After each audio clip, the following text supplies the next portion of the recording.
Hi, I thought I'd put together a quick video of what is blooming and growing well in my garden today.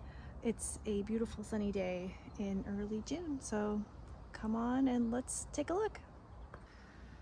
First of all, I just want to show just how freaking leafy it is right now.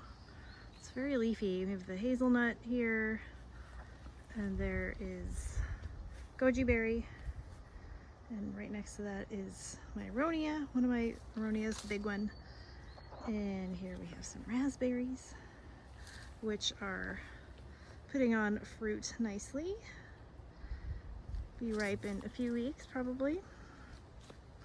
And my cardoon, oh my gosh. This is my big boy cardoon, the biggest one. It is just so big this year. Got the flower buds on top there, looking like little artichokes. And look, more leaves over here. A big lovage. It'll also get very tall. And then there's the other hazelnut there. Here's my little corner where my fence meets the west side of this ugly shed that was here. We bought the house and have not changed in any way. But I try to make use of this space. So I have a grapevine that will be climbing up that wall. I've got some peas in there, getting a head start hopefully of the grape, but the grape is quickly catching up. And then here we have a lot of hops. The hops have basically formed a solid wall and are coming out the top there. And then in the corner I have this comfrey here, which is just literally abuzz with activity. Bugs are out in force today because it's so sunny and warm. Here's that big cardoon again. I just wanted to show this leaf down here. Look, here's my hand, and then here's like this leaf. It's just such a big leaf. I love plants that make big leaves. It's really fun. Here's my perennial vegetable corner. I can go through quickly and kind of see what's happening. This is marshmallow. It's getting tall, hasn't bloomed yet, but very nice, soft, tender, edible leaves, edible flowers, and young seeds as well. The Turkish rocket is blooming. I like Turkish rocket, well, for a lot of reasons, but we eat the young buds, like a little broccoli, but then once it's to this stage, the flowers are still edible. So I like to pinch off the flowers and just put them in salads. It has a really long bloom period. So it'll bloom from the bottom, going to the top, and you can see here, hopefully the phone will focus, the seeds forming down there, but then it just kind of keeps making flowers at the top. So another big cardoon. Why am I forgetting the name of that plant? Oh my god. It's Garrett. We're back online. Woo, okay. Yeah, that's like a perennial, not exactly a carrot, it's in the carrot family, but it's like a delicious starchy tuber that kind of makes lots of long finger-sized or finger width tubers. I have Alexander's. That's not earth chestnut, it's meadow parsley. Very close lookalikes, but that one is indeed meadow parsley. Some of my tree collars, they were actually taller than this, and I had to, well, I don't have to, but I wanted to cut it down. It was totally covered in aphids. It was disgusting. It was a mess. It like smelled weird, and so I just kind of cut it back, and it's been doing a lot better. The aphids are, they're mostly gone at this point, which is great. The Good King Henry really took off this year, so it's already going to seed. Lots of leaves. This is one you definitely never ever want to eat raw. I don't know if you can see on here. You can kind of hear it, like kind of crunchy sound. It's like covered in oxalate crystals, like literally covered. So if you eat that, you are going to be regretting it immediately. But cook it, and all of that problem goes away. Great little pot herb. So Shannon's getting tall. It's another tree collard that went to flower and seeds. So I'll have lots of seeds of that. And here, I like this corner because this gets afternoon shade. We're into the afternoon now, and My neighbor's big maples here help shade this corner, but also the shed. This is the east facing side of that shed. There's my Hibbertia temnoides getting nice and tall. Love that one. That one you can't eat raw or cooked. Some nettles in there as well. Also very tall, and lots of holes. Something's been eating that. Some strawberries down there. Sweet Cicely. My rhubarb is looking very big. I've been kind of pulling it to just sort of keep the path clear. This is my relatively new kaleidoscopic perennial homesteaders kale grax.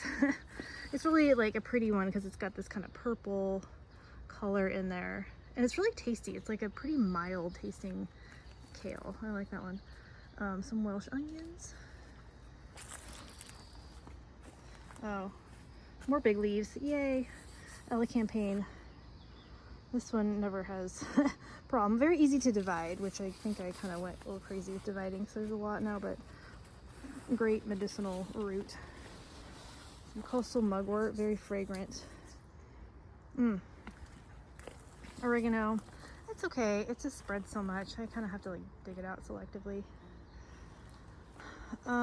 This is my 9-star perennial broccoli, which looks kind of like hell right now. It suffered really bad with aphids too, so I kind of cut some of it back, but it's trying. It's still trying, so hopefully we'll get some seeds off of that later. Some motherwort with another sochan behind it. Down here are my ground nuts growing up. Well, they kind of popped up in weird places. Here's one, like over here. They'll just find anything to climb on. So it's going up the black salsify and the collards there. But I created this extremely lovely trellis out of tomato cage and welded wire fencing that you can see last year. These are like the little vines from last year. They went all the way up. Makes beautiful like mauve flowers in like September. Over here, the crosneys. Oh my gosh, the crosneys are like kind of crazy. They really show that they are in the mint family. I had them in a different place a while ago, and I was like, these aren't spreading at all. I wonder what's going on. Oh, here's another ground nut. Just anyway, and I moved them, and then I'm like, oh, now you're happy, and I have a literal forest of crosneys, which is not the worst thing. I'm probably gonna do pretty extensive dig in this part of the garden in the fall. This is kind of my root vegetable zone because I have crosneys, black salsify here, just sort of in between blooms, and the skirret. I'm just going to dig a lot of those tubers to propagate, give away, and to eat. They're really yummy when you roast them. Oh, I think this is like a yam, a Japanese yam of some kind. I don't actually know very well what that is. It's trying to climb too. I need to get a little stick for it.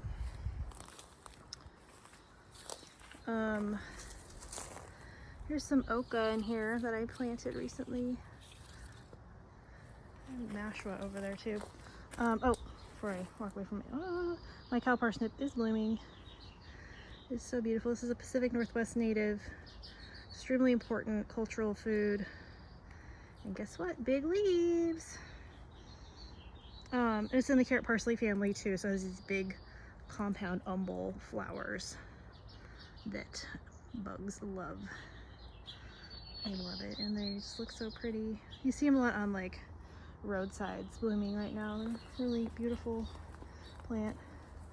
Lots of calendula. I've been drying a lot of that to get ready for my herb class. What was it? Oh, I'm sorry. I was going to show you over here my mashua. As you can see, a nasturtium relative. This one, it will flower much later on if the season is long enough. And it makes it's another edible tuber plant. Just wanted to show my burdock here. It's like pretty good size. Pretty, again, big leaves. pretty good size for growing out of a literal like crack in the patio here. Got my little patio crack garden. There's some kind of like dianthus there or something, and there's plantain and burdock and evening primrose here. There's some borage. Oh, there's another, more of the broadleaf plantain. Dandelion, of course. Got a whole garden just in the patio crack. Here's my artichoke. Nothing too exciting to write home about, but this is the farthest I've gotten with artichoke in some time, so I'm pretty happy there's actually a little choke on there. Another thing that hasn't happened, or doesn't usually happen, is I actually have figs this year. There's 2 here, and there's 2 over here. So I have these fig trees in pots because in the past that they've been in the ground, they've died back like pretty far. So every winter would get like this huge setback, and they would never like make enough growth to support fruit production. So it looks kind of wilty. I think I need to water that. Anyway, they were in, this one was in the greenhouse. Yeah, man, you need some water. I'm gonna water it. Hold on. Okay, we're back. Still wilty, but I watered. Sorry, buddy. It's pretty warm today. And it's gonna rain in a couple days, but not today. I watered that one too. Let's see what else. Here is one of my black elderberries. It is blooming. Oh my gosh, look at that big flower up there. Oh, I'm gonna drop the phone. Okay, look at this thing. Oh, it's so big. It's like a big pancake of flowers. You can make pancakes with these two. You can dip them in batter and fry them up like little fritters. Don't eat the stems. Stems, leaves, yuck. But flowers you can eat, and berries you can eat. I cook them. I know some people who don't cook them, which I don't know. The seeds are also not something you want to eat. So if you know, and anyway you process the berries, you want to strain the seeds out. But they're just so beautiful, and they smell really nice too. So I've been drying these as well for like teas. It's good if you have a fever. It's a diaphoretic. It kind of helps you like sweat out your problems, and it's also used in what, like liqueurs and things. I don't really drink, but so I've heard. This little sad corner, it looks sad, but it's actually a big improvement.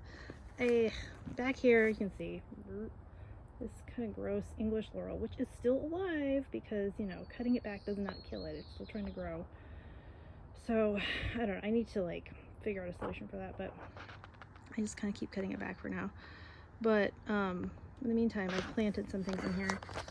That bush was enormous. It took up this entire corner, just like everything was laurel. It was ugh. So I finally got rid of that mostly. This is a cornelian cherry. I've got a lupin in here, nettle leaf giant hyssop, baby, and this hyssop, one of my favorites for tea. Smells so good.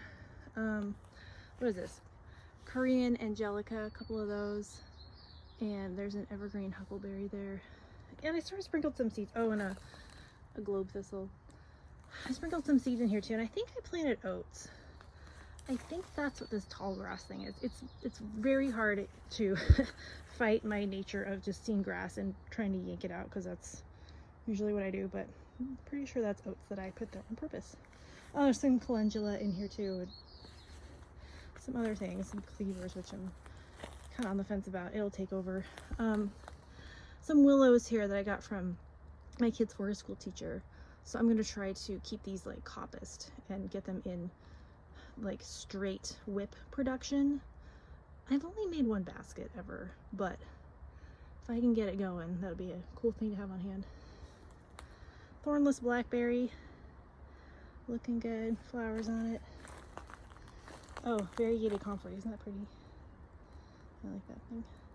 Though, I mean, it makes sense. Variegation is a maladaptation for plants, which makes sense because, you know, they need green. Green is like the color of making their food, chlorophyll production, but so anything that's not green is kind of a hindrance.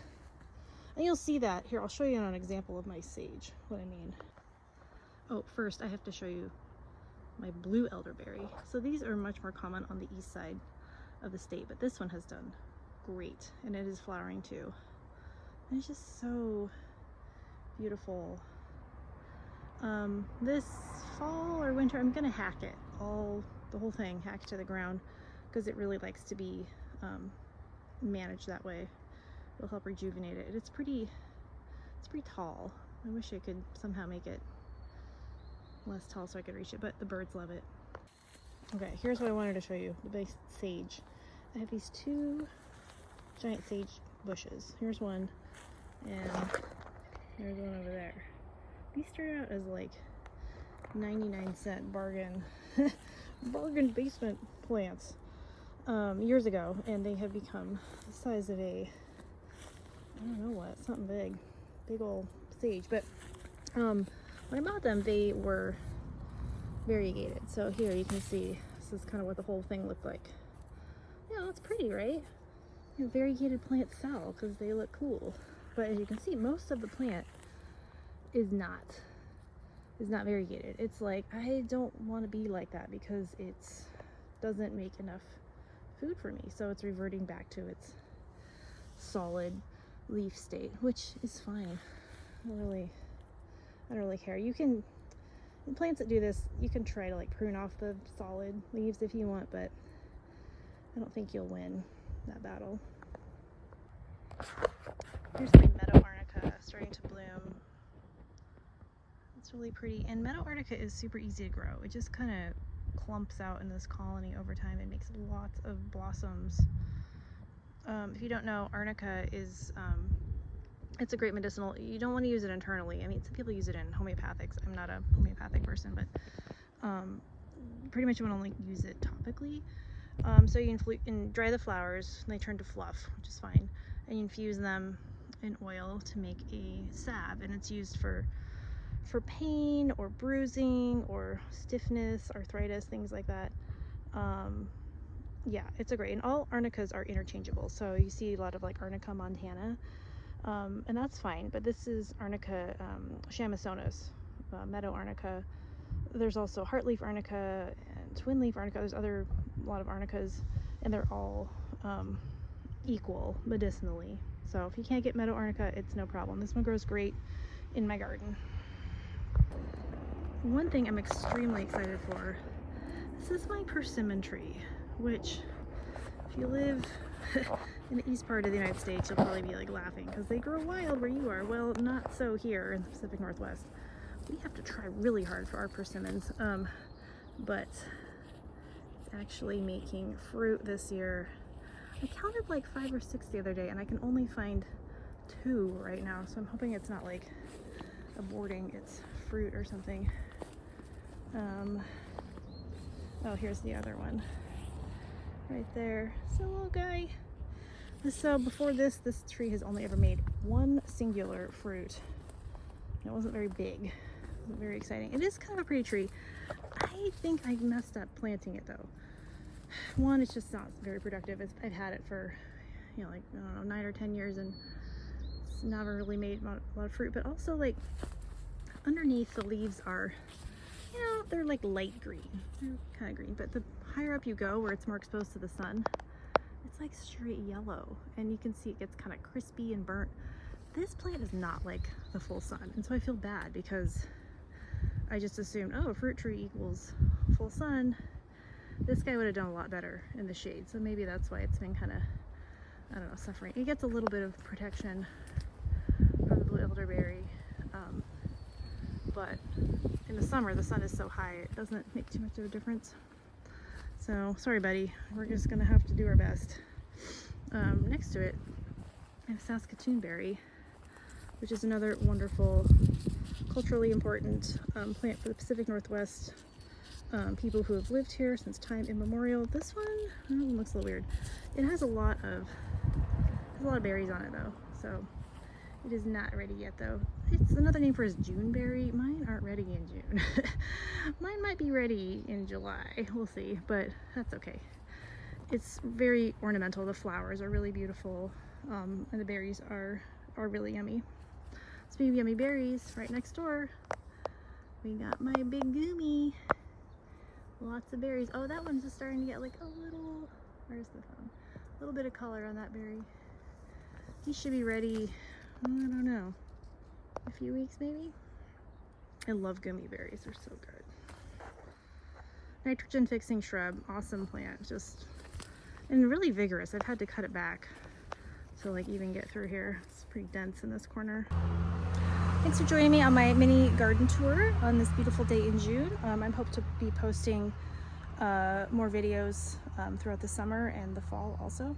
Also be putting out a couple summer videos about medicinal herbs and the class I'm teaching later this month.